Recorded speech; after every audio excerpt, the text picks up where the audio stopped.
My father was a drunk. When he'd pick me up as a kid and as a teenager, he'd always have beer reeking on his breath.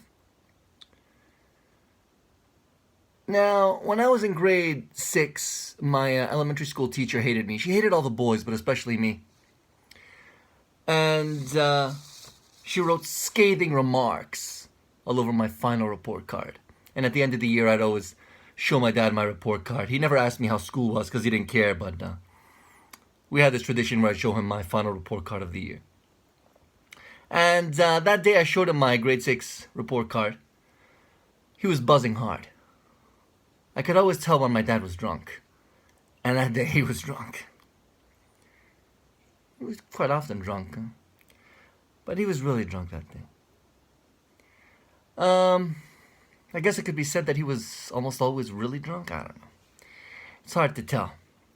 But at the bare minimum, you could say this man was inebriated. So I'm sitting at the table in front of the kitchen. And he was sitting on his armchair, reading my report card. And I knew he wasn't going to like it. And I'm sitting there waiting to get roasted or whatever at the end of it. So pretend this piece of paper is my report card, and pretend there's a window over my shoulder because there was a window behind the armchair where he was sitting. So I finished reading it, and he goes like this.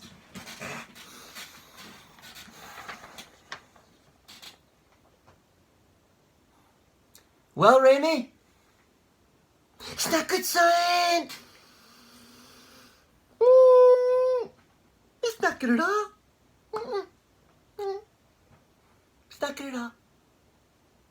You know, I really know why. Because you don't go outside.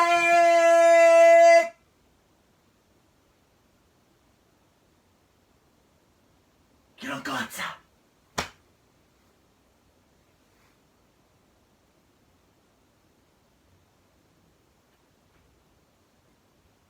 And he stood there stroking his mustache for 5 minutes.